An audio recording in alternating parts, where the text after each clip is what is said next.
to Changing the Sales Game on webtalkradio.com. I'm your host, Connie Whitman. I'm excited that you're joining us this week.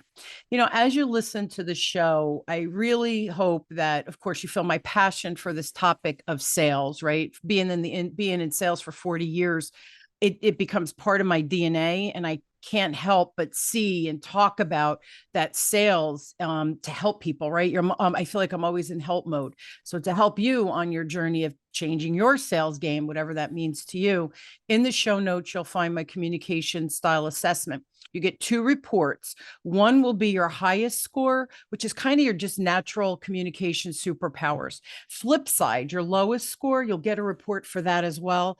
For me, I often think that if I could shine a light on people's blind spots, that will just help you. So again, be sure to look at both reports, but with a keen eye on that lowest score, because I do think it will help you navigate changing your sales game. Communication is a really important part of sales. So my gift to you, links in the show notes. I hope you enjoy it. Now, my motivational quote today to set the stage for the conversation with my guest and I is by Harvey Mackay. And Harvey says, to me, job titles don't matter. Everyone is in sales. It's the only way we stay in business. And I really love this quote. Whether your child is trying to sell you that a dog or cat is a must for your household, or you're trying to get an idea out to stakeholders in your organization or business, the reality is we're always selling. So oh my gosh, I'm gonna have to edit that out. How we do this varies, but at the end of the day, if we approach sales through love, care, and respect, for me, that's the most important word. I think it allows us to show up authentically and with a ton of empathy. Now, my guest today is Grant Lira. Grant is a successful entrepreneur, international speaker, and co-founder of The Empathy Firm. His unique approach to sales prioritizes empathy and understanding over traditional tactics. At 24, he co-created the Michelangelo System, an AI-driven podcast content repurposing system, and he's balancing entrepreneurship and military service. Grant also is a Cavalry Scout in the Army National Guard. Holy smokes, man, you do it all. Grant, thank you for being on the show. Second time, right? This is your second time on. Yeah, pumped to be back. I was looking forward to this. It's always great to hear such a incredible intro that you give. So yeah, no, I'm pumped to be back. You're so cute, Greg, because, when people enter my orbit and I like them, it's like, you're stuck with me. So, and you Worst embrace people that. to be stuck with, for sure. You're a sweetheart. All right, so let's dig in. How have you found the best way to present ideas to prospects? Let's start with that. Yeah, it's interesting because before I did any research on it, there was something I kind of found through just observing life. And that was typically people grasp things, or the universe works in ways of 3. Whether it's like red, white, and blue, or, another different 3 things. Like for some reason, that concept of 3 is just really easy for people to grasp and understand. Yeah. So when we're looking at, what we do, which is place people onto podcasts that have their ideal client listeners as or ideal client profiles as listeners, and then we repurpose the content afterwards. That's a very simplified version. When I'm actually explaining what we're going to do for people, I need to go a little bit more into depth, and it kind of becomes like not an information overload, but just if you've never been in this field, it's like, oh, wow, that's a lot of stuff to take in.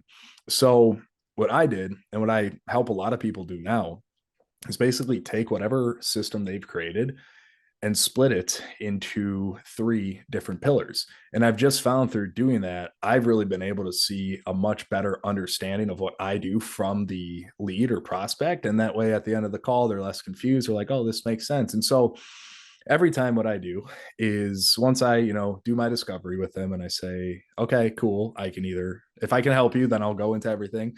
And then I'll ask, hey, do you take notes with pen and paper? Probably 80% of people say yes.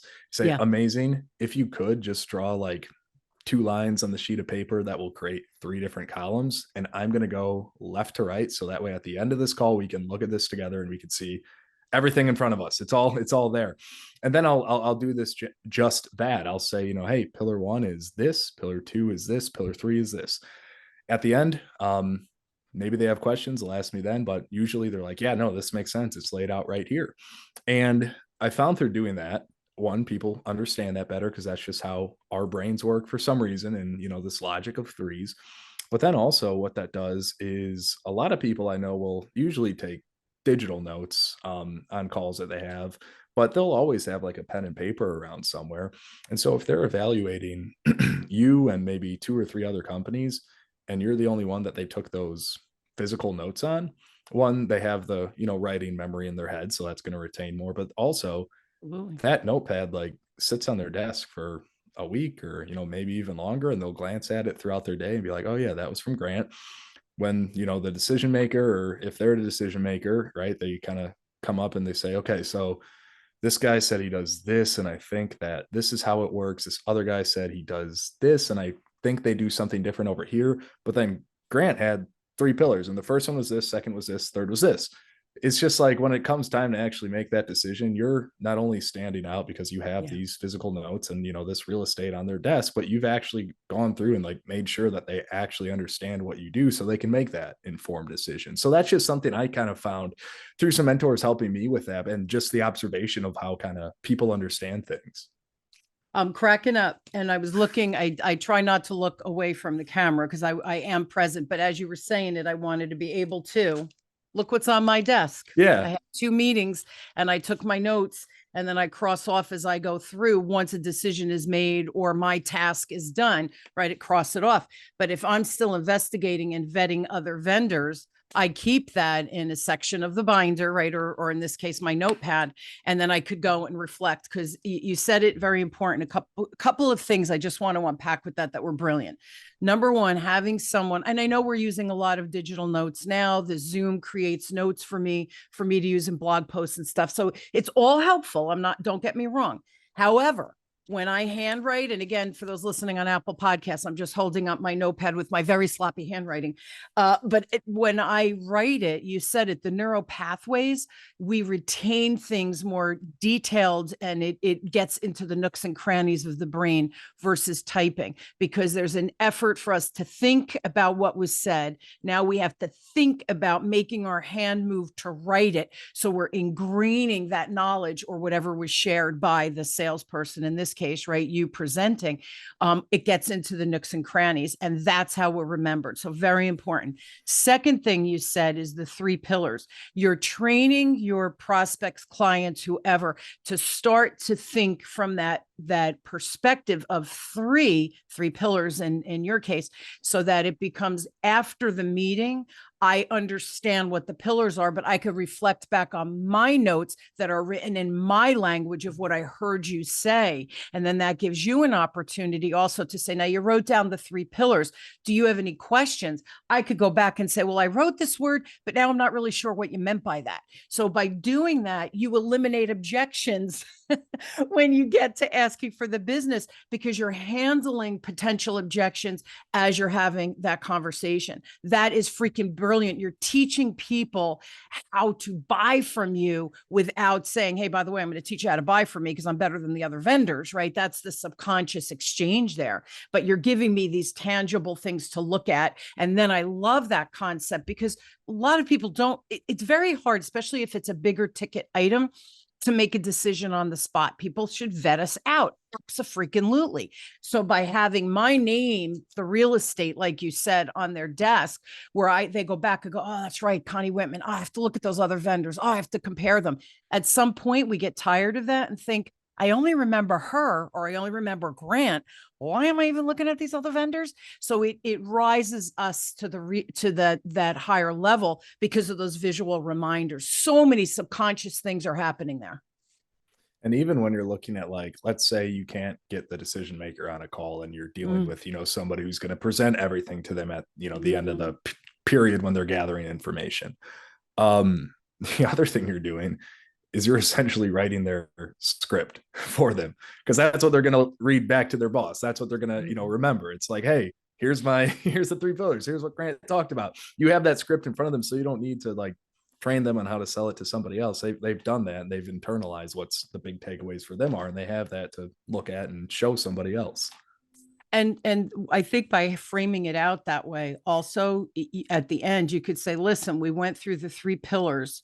Let's look at the first one. Do you have any questions? Or more importantly, because you're going to present this to the decision maker, do you think they might have questions or apprehensions I love about that? that. And we'll do that for the three pill. Like, see, I would ask for that clarity, because remember, if I'm presenting to you and your boss, right, that you're going to try to go and say, look, I really believe in this. We need this, but I have to arm you with the details that of questions you might potentially ask. I know you, right? I know my boss. So it becomes, I can almost anticipate, yeah, we've heard that before. It's not going to work because, again, it handles the objections long term, because you're conversing, having that conversation about whether you realize it or not, you're addressing the objections piecemeal by piecemeal. So brilliant, just brilliant. As you were saying that the three, it's like how we write. You write your beginning, your intro, then give your meat, the middle, and then the end. Beginning, middle, end. Three. That's how our brains work. We can't discern more than three things at a time, because then what happens? Oh, it's too confusing. I don't have time to look for Yeah. it. It's the bandwidth. It's the holidays, right? And then we don't make a decision. So by keeping it structured with that kind of beginning, middle, end, three pillars, whatever it is, I think it gives bite size for people to be able to understand, but then to be able to pull the trigger and make a decision too. 100%. And even, going back to something you said a little bit ago, like if you're, presenting to a business partner or somebody who's not the decision maker, who's, the business partner's not there, the decision maker isn't there. I love that. Like asking, hey, what do you think this person is going to say when they look at this? And it's funny because, like, a lot of the times on calls, I'll ask them, hey, do you think this could work in your business? And they'll say, yeah, Grant, this makes total sense. Awesome. We get to the next steps. What do you want that to look like? What do you think the next step should be? Well, I'll talk to my business partner about it and we'll, discuss. And I say, oh, cool. Like, what do you think your business partner is going to say? And then it's like, well, I think maybe he might think it's too expensive, or he's tried stuff like this in the past and it just hasn't worked well. Right. How does he know what his business partner is going to say? Like that's what he's or she is thinking, in their head. So you're actually getting to like that root of, hey, we're getting kind of past this like smoke screen of like, yep, looks good. And it's getting to the real, like, hey, I do actually have reservations. I just wasn't going to tell you them unless you kind of framed it in this way. So like that's another way to get like really, really deep insight of what somebody's actually feeling after you've kind of shared everything with them. Absolutely. See, again, it goes back, my communication style assessment. If we could communicate with more clarity, it's easier to make decisions because we have the information. And if you and I, right, as salespeople with our business, if we can clearly define what everything looks like, it just makes a difference to what the other vendors are doing. I just got a new piece of business for the new year, and I'm in love with this client already. They're just so proactive and amazing and excited about developing a culture. And it happens to be a bank. But I had a meeting with them and they said, do you know why we chose you? And I said, no, but I always love to hear, because that could be a superpower that I'm not even aware of. And they said, your energy, the clarity of how I described things, and that I shared with them, because I asked questions like, for me, communication model. They already are using a communication model. They don't need mine. So they have predictive index. Well, I'm trained on that. So I said, oh, let's not reinvent the wheel. They're used to that language. Your HR has shared those reports. They're using it for coaching already. Let's build on that. And they thought, oh my God, she didn't come in and say, oh yeah, well, I don't use that. I use this. And my way is the right way. I came in and said, well, let's build on what is already working. Why throw the baby out with the bathwater? We can build from there. So see, by differentiating ourselves to what other vendors are doing with these good habits, I don't even think about that anymore, right? You don't even think about it, those three pillars, having them write it down. It's just how we have to do business, because it makes a difference. That preparedness makes such a difference. Couldn't agree more. Yeah, spot on. Yeah. So talk to me about, what do you think should happen before a call? Like, what are things that you do to just set it up for additional, the three pillars, and what your strategy is or what your habits are. But what do you think should happen before the call? Yeah, and it's kind of something I think when you maybe are a little less experienced, I think a lot of people act more reactively rather than proactively. And Yeah. so looking at that, right? If you're having these calls and like people are giving you the same reasons for not working with you or the same objections over and over and over again, and you're just kind of waiting for them to come up, like there might be a better way to go about that. And what I kind of do is, let's say like they say, "Hey Grant, I think this is going to take way too much time." I'm not going to wait for them to say that. I'm going to work it into my presentation to say, "Hey, this only takes about 3 hours a month, which is how many hours you spend in emails a month. We're looking at that compared to this. Like, I think this is going to be a higher ROI activity for you to do." And just like that, now that's one very common objection I know they're not going to ask. And if you can do that for all the most common reasons people give you for not working with you, or just questions they have, and you bake that into a presentation at the end, all their questions are solved in their head. Now it's just like, okay, how do we get started? And the thing that I think a lot of people would benefit from the most would be the probably biggest thing in sales to get over, which is like, do these people trust you? Do they have reasons to trust you? Like, do they know that you're going to do what you say? And so what I started doing is, as soon as somebody books a meeting with me, I'll send them an email. Hey, just saw you booked a call on this time, this date. Super excited to chat to see if we can possibly, help you guys out in your business. I'll include some case studies below and just some other social proof stuff. So I send them everything that they possibly need, which was a huge objection after, I'd get on calls. People would say, "Hey, yeah, Grant, that sounds good. I'd just like to see a few examples of what you guys do." Cool. I'll send you that before the call, so I don't have to send it to you after. You have all this information to make your decision. And then about a day, 24 hours before the call, I actually recorded a video. It's about 3 minutes long.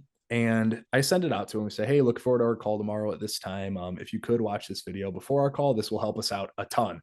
And then link to the video. And that video basically breaks down the three client archetypes that we most typically work with. And it goes into what the problems are, and how they're kind of feeling, and then what we've done for them, or how we typically help those people. And it's attached to a case study of that exact type of archetype, how we've helped them and what has actually came out the other side. And that repeats, two more times. And what's cool about that is they can see not only like, oh, they understand where I am because they've helped other companies like this, but there's an actual name and like face to attach to this case study that actually like has worked in my situation before. Cool. Yep. Now before the end, they see me, they hear me, they see how I talk and all this stuff. And so now when I get on that call with them for technically the first time, it doesn't feel like the first time. It feels like they've been exposed to me before. They know who I am. It's not like a stranger. So now, you get on these calls. "Hey, pumped to hop on to see if we can help. You mind if I ask a few questions to better determine, kind of where everything's at?" 100%. They've already seen the work. They already know that you help people in these situations. And it's just it dramatically reduces friction of that sales process. Speeds it up too. And it's so funny that proactive versus reactive. Whenever I do training with a new client, I have a little self-assessment, and it's because really for me, the three pillars of building relationships is you have to be technically aware of your product, systems, regulations in your industry, whatever, right? That's about 15% of our success. The other 85 is split between our interpersonal skills and our self-management skills. I could be the nicest and most connected person and everybody loves me, but I don't do my follow-up. I don't deliver. So my self-management skills, I'm going to lose a lot of business. So I ask them to do a self-assessment, just like what you're saying, so they could start to analyze. And then one of them is, are you more reactive or proactive in your approach in life, business, client facing, or whatever? And I'll tell you, about 50% of the time, people come from this very reactive perspective. And I always say there's no judgment, and it's not a bad thing. But when we're with our clients, we really need to take on a more proactive stance, because if I can anticipate and handle objections, all the things you just said, while we're having our conversation, you're going to either fast forward on the sales process, right? Of the person saying yes or no, whichever, right? If you're not a match, that's okay too. But we're going to get there faster with a lot less effort, a lot less needing for follow-up and making ourselves a pest then, right? So it just streamlines everything. Proactive is critical, I think, in sales. And the other thing, all my clients, the end of the year, they want their salespeople, hitting the new year running. Business development. Everybody goes business development. And the first thing I say in that class is, guess what? 90% of business development is preparation. It's all the things. I have my three pillars. I have my video. I have the case studies. all of that, you haven't even talked to the client yet. That's part of that Exactly. preparation, which then, and people are like, oh, I don't have time. You can't afford to not find the time to do that, because you're going to be able to have more calls. You're going to make more sales because you're locked and loaded, and you've rinsed and repeated the video. You've rinsed and repeated your 3 pillars and having the client write it down. It becomes part of our habit, but you have to get there. You have to develop those self-management skills to make everything streamlined and smoother. So you're talking my game, brother. This is brilliant examples. I love the video because they get a vibe of who you are before they jump in. If I don't like your vibe, I'm not going to want to do business with you. So do you have that like factor that I even want to spend time with, right? So very important stuff that you're sharing. Do you want to add anything? Because then I have another question, but go ahead. Yeah, no. I think we've tapped that. I think I'm happy with where that sits. Yeah, please be proactive. And then my next question is, I'm curious, what does sales leadership like mean to you? How would you define it? Totally. I think that the thing that a lot of people think of with, salespeople is like used cars salesman is typically what they are associating with, because it's got a pretty tarnished reputation. There are definitely some very high pressure sales tactics and people out there. And I truly don't think that stuff works well anymore. I feel like it maybe did back like 10 years ago or something. Like, yeah, exactly. Like it's just not very viable today. So like for me, what sales leadership is just that. Like, you're not there to try to convince somebody to buy something from you. You're there to show them, like, if they are truly a good fit, the system that I have, not only do I think or believe that it'll work for you, I know it will, because we've helped people in your exact position get from this, problem to a solution or reach this goal. So it's really just kind of holding their hand and taking them on that journey, which a lot of the times it could be scary for some people. Maybe they've been burned in the past. Maybe this is something they've tried with another company and it didn't work. And it's selfish of you, if you really believe that you can help these people, to just take no the first time for an answer. Because it might be like a gut reaction. They're just like, hey, don't want to do it, right? They're afraid of taking that first step. And it really comes down to like, okay, totally, I'm not here to like change your mind one way or another, but just based on everything that you've told me and that we've kind of talked about in this call, for me, it's crystal clear how, our capabilities align with the goals that you guys have. I'm just wondering if you don't see that, or if there's anything that still isn't making sense to you. Because if you truly believe that you can help someone and you know that for a fact, like letting them go and keep struggling in this issue that they're having, that's not good for anybody. So it's really like taking the process, really paying attention to especially the beginning part, which is just making sure you're a good fit. And if you're a good fit for that person, like a lot of the times they're not going to want to pull the trigger right away. They're going to want to do a lot of research, which they should, absolutely. But it's really important just to show them like, hey, this is something we do all the time. And I know it can work for you guys. And I just want to make sure that the roadmap from not getting started with us, but, hypothetically, if we got started to here to success, like for me, it's clear. I want to make sure you see the same vision I do, and really just kind of taking the time to break that down and guide them along that path. It's not manipulating or forcing, it's inspiring people to take action based on reality. And you have the case studies, right? Because let's face it, as a business owner, but I don't care what business you're in, if you're a CEO of a huge conglomerate, time is money. And if we can show by putting this time and effort and taking your people out and do whatever you're selling or doing, what is the return on my time and what is the return on the investment? And if we can't articulate that, you're rolling that potential client or prospect, they're rolling the dice. Like that's pretty dangerous. So again, it's showing up prepared, right? And being that proactive to anticipate what those apprehensions could be. And I do like that you said, let's face it, you've been burned. I've been burned in business where you think you're getting one thing. And at the end of well, that's not what we agreed on. And I think, well, that's what I understood. So it's a little bit of manipulation. I will never deal with those people again. I will never refer those people for sure. But now what happens is the next time I get into a situation where I'm the buyer for my business, I'm really putting people through the ringer, especially if there's not a lot of clarity in their presentation. So you can also teach people why not not to buy from you if you don't have clarity in your process. Like you're saying, I see this with such clarity that the success is going to be X, Y, and Z, right? That return on investment of time. If we can't articulate that, we're asking them to roll the dice, and let's face it, that means either that client's going to become a pain in our neck because we're not a good fit, or they're expecting something I'm not delivering. They're still a pain in my neck. We want smooth sailing after we make a sale, but we can't chase the money, right? It's all about building the relationships. That's the essence of that. Totally. Yeah.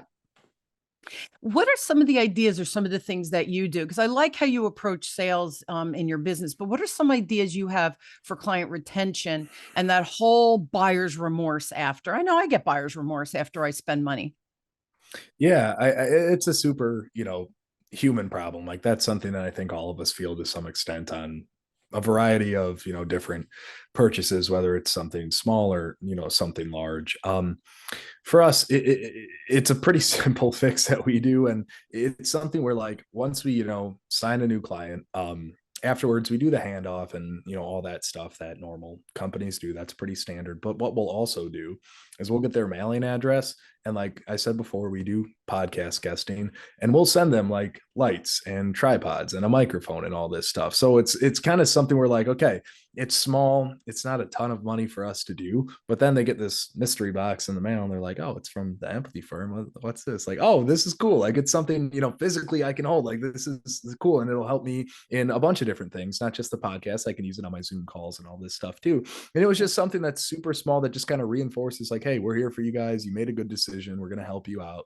Here's a little surprise. Like it's just something funny like that, looking at it logically, doesn't make much sense, but a lot of the times we're not logical creatures. We're far more emotional than we'd like to admit, but we tend to justify those, emotional decisions with logic. So just a little something, and it could be something small too. If you guys are like, hey, don't really have the profit margins for that, branded coffee mugs, like just something small, or like, oh, this is cool. I like this. Like something like that will make a huge difference in the actual like getting started, especially at the beginning of a relationship when everything is so fresh. That makes a world of difference to people.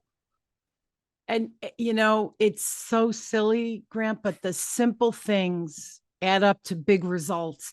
And if we could create those little habits, like that's part of the onboarding, to send the mic and the tripod with the light or whatever it is that you guys send out, or whatever the business is, it's becoming a good loss leader, because what happens then, we retain that client not just for the year or the month or whatever, but that they hire us over and over again because it's another thing too, part of the preparation, right? Or being proactive is, how can I help the client now? But I always plant the seed of, listen, this is what we're going to do immediately, and this is the results we can expect, or whatever, right? Whatever we're setting up, databases and infrastructure on the back end, blah, blah, blah, right? And then, okay, and then 6 months from now, here's going to be that next benchmark, or the next thing we should think about.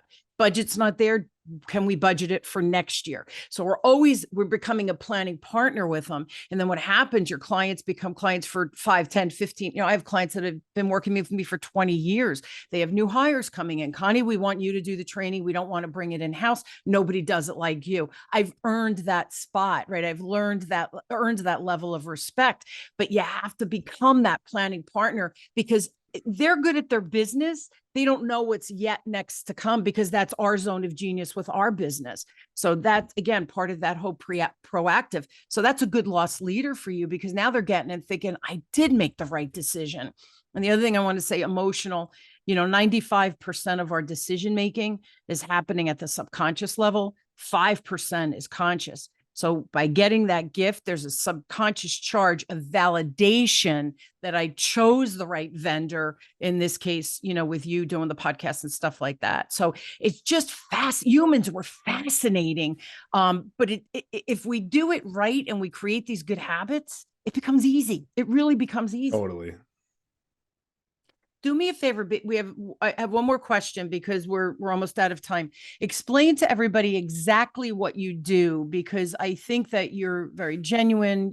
I asked you to be on the show again because I think you have a good vibe, right? And you and I thought we connected well, delivered good content. But tell people exactly what you do, so if they're listening and think, "Holy crap, I like this dude. What does he do? How can he help me?" Let's talk about that. Yeah, I'd love to. And I appreciate that. I really enjoy being on the show, and yeah, it's fun to do podcasts with people you like. So good. um, Essentially, what we do can be broken down like pretty simply into we help people guest on podcasts that have their ideal client profiles as listeners. Something else that we do that is pretty important is I know a big issue for a lot of people is they know they kind of need to be doing content, but the actual process of sitting in front of a camera and Yeah. recording is like, I don't want to do that, or it takes time, or like I take 60 takes for a 60-second video, and an hour later, here I am with 60 seconds worth to show for it. Like I get that. I've been there myself. So after we get people onto these podcasts and they can obviously, create new business opportunities through giving really good offers to the people after the show. What we do then is we take all that content, we repurpose it for that client for YouTube, Instagram, Facebook, Twitter, LinkedIn, TikTok, all the major social media platforms. And we'll also go ahead and do traditional PR work for them as well. So if they're if they are being evaluated in a buying process and people are Googling their names, they can see these things that are, third parties talking about them in a super positive light kind of come up and be like, oh, wow, this person's a real deal. Like they're legitimate. They've had third parties talking about them. This is cool. Again, just one of those like logic based things that people like to do research before they, work with somebody. So essentially what we do is we help people guest on those podcasts with the right people listening, and we build some pretty impressive warm organic funnels so people can get discovered and have kind of a good pipeline of just organic people coming into their system, learning who they are, building themselves as an industry thought leader. Yeah, it becomes passive income, right? By leveraging you guys, I could create that funnel with just from being on the podcast, repurposing the stuff, getting the promo out there. And now all of a sudden I have a funnel of leads coming in just from that one 30-minute episode of whatever it is. So I think we sit down, I got to create content. Here's my topic for the month. What do I need to, instead of, and I'm not saying don't plan, right? I'm a planner, but what is that content? How can we spread it out? How can we repurpose it with very little effort after being on the show? And it's so funny because at the end, right, I always ask my guests, we're going to do a quick clip to entice people. What did we talk about? So they want to listen to the whole episode, right? And we use that in our marketing. And you and I have this very easy conversation where you have not hesitated with any of my questions. At the end, when I do that, my guests go, oh, wait, give me a minute. Wait, what do you want me to say? And they have to write notes down. And I giggle. I do the same thing when I'm on a show. And at the end, they go, come, we're going to do a quick clip. I go, wait, what? When you ask, I know what I want to say, but now you're asking me to do something very structured. All of a sudden I'm thrown for a loop, right? We're better at things than we think we are. So we are our own worst enemy, no matter what we do, right? 100%. Yeah. It's hysterical. It's hysterical. Share with everybody, because we are going to put your free gift. I'll put it in the link after I give the name of all of this is going to be in the show notes. But if people email you and they put changing the sales game in the show note in the email, talk about the promotion thing. Yeah. So if any of what I have talked about, sounds like it could possibly help you guys, or like it's something that might be looking for, what I can do just to start the relationship off on a really positive note is if you shoot me an email at Grant, GRANT at empathyfirm.com. Again, Grant at empathyfirm.com. And you just put, changing the sales game in the subject line. So I know that, this is where you're coming from and this is the offer that we're talking about. I'll go ahead and I'll actually publish you on 3 publications, 100% on us. And that's just kind of our gift to you. And then after that, if you were like, hey, That was pretty easy. Like that was fun. I enjoyed doing that. I love to have a conversation to see if, podcast guesting could be an avenue that you guys haven't explored yet for creating new business opportunities, building your brand, and everything along those lines. So again, shoot me an email, grant@empathyfirm.com, put changing the sales game in the subject line, and you'll get those 3 free publications. And Grant, it's so funny because podcasting is such an easy, quick, and the ripple effect that you get to meet cool people. Like I get to meet cool people like you, right? You get to meet cool people like me. I'm cool, right? You get that little subtle hit there. But we get to meet cool people. We learn from the conversation Yeah. because like you just said a couple of things like that video, sending that video introduction. Never thought I have videos out there that people, on my link tree can Yeah. see. I like having that as a separate attachment because they're more apt to open it because I think, wait, what is she sending me that I need to prepare? So I love that. See, I always pick up tips too. And then the other thing is if that helps me create the content I need through conversations like this, it becomes so easy. So people are afraid to get on podcasts. Like, I don't have anything to say. Sure you do. Sure Yeah. you do. If you're in business, you have a lot to say. You may just not know how to do it. So through the questions, like I asked my guests, like I did with you, content is created. It's organic. It's natural. It's friendly. It feels good. So you're not forcing, what's the topic? What article do I have to write? We make everything so darn hard. Get on a podcast, repurpose the content. Bam. It can't get any easier than that. So I love podcasting because it's definitely increased my business for sure. But I get to meet great people like you who refer to me, and you just create this beautiful ripple effect of a dynamic of working with people that you like. It's a really cool platform. People need to get on it more, I think.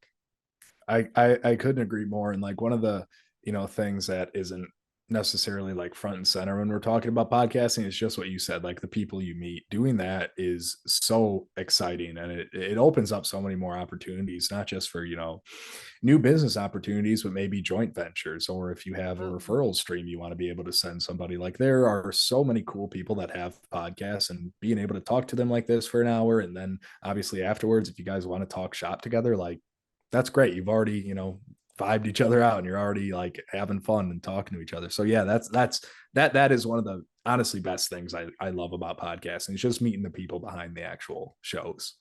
Yeah. And the other thing is we together can create this great content because you alone, me alone is different than you and I working together on a show like this. So I think it allows people to see the different layers of who we are versus I'm doing this podcast and we're talking about sales. Do you know what I mean? It brings it to life. I think Totally. it brings the content to life, and it feels good, right? And here's the other thing. Nobody ever hires us, but they learn something from us. That makes me really happy. Oh, totally. 100%. So again, the ripple effect, I think, is just a win-win. So listen, and here's the thing, guys, if you are on the fence about, even if you don't want to be a host of a podcast, I get it. Dip your toe and try to be a guest on a podcast. Trust me, the experience will be unbelievable. You will get better at fill in the blank, whatever your business is. And now you have content that is so easy to curate and use using a resource like Grant. So again, it's grant@empathyfirm.com. Website, obviously, empathyfirm.com. I will put that in the show notes, and I'll make a little note in the show notes that the free gift is email Grant with the subject line changing the sales game, and he will get you on promoted on 3 different platforms, right? Did I understand that correctly? Yep. Yep. Yeah. 3 Well, different press publications will get you guys published in. yes. Love it. Love it. Love it. Thank you, my friend. Thanks for being on for a second show. Additionally, I will post the first show Grant and I did in the show notes so that you can go back. We talked a lot more about the details of the business. So it was a little bit more technical than this one. I hope was more inspiring. They're both inspiring, but you get what I'm saying. The other one, we kind of set the platform of what you do, why you do it. And now it's how we do it. So I like kind of the contrast of the 2 shows. So I'll put that in the show notes for you guys as well. Grant, as always, thank you so much for coming on. True joy. I learned something. I love when I learn something from my guests. That's fantastic. Thank you so much for having me back. You, you got It's always a blast, and I always have so much fun. So thank you. you know, you have an open door. Philosophy on sales is so simpatico. You have an open door. Anytime you need to come on or you need some content, go, I'm going to be on Connie's show. That's where we create some good content. You have an open door, my friend. I appreciate that, Connie. Thank you again. And happy holidays to you. Yeah, you as well.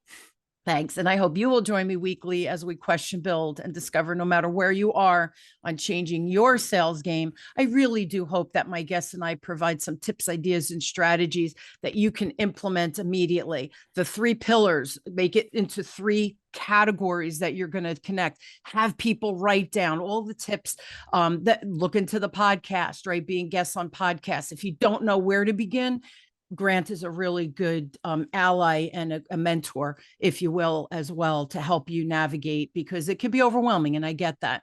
So again, you have so many things to work from based on just today's show. Use it. Information's a beautiful thing. If you do nothing with it, it's information. So apply one of the ideas that Grant and I spoke about today. I promise you magic will happen on the back end.